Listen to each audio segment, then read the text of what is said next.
discriminated against. I've been protested and demonstrated against. Picket signs for my wicked rhymes. Look at the time, sick is the mind of the motherfucking kid that's behind. All this commotion, emotions run deep as oceans exploding. Tempers flaring from parents, blow them off and keep going. Not taking nothing from no one, give them hell long as I'm breathing. Keep kicking ass in the morning and taking names in the evening. Leaving with the taste of sour, cause vinegar in their mouth. See, they can trigger me, but they'll never figure me out. Look at me now, I bet you're probably sick of me now.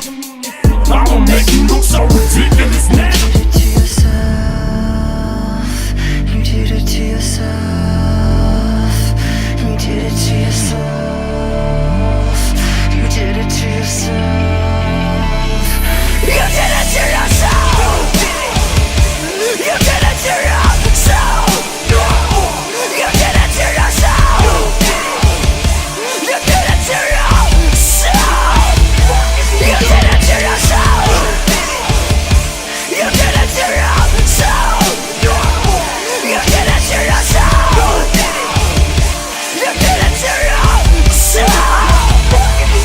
I got some skeletons in my closet and I don't know if no one knows it. So before they throw me inside my coffin and close it, I'ma expose it. I'll take you back to 73, before I ever had a multi-platinum selling CD. I was a baby, maybe I was just a couple of months. My faggot father must have had his panties up in a bunch, cause he split. I wonder if he even kissed me goodbye. No, I don't. On second thought, I just fucking wish he would die. I looked at Haley and I couldn't picture leaving her side. Even if I hated Kim, I grit my teeth and I try to make it work with her. At least for Haley's sake, I maybe made some mistakes, but I'm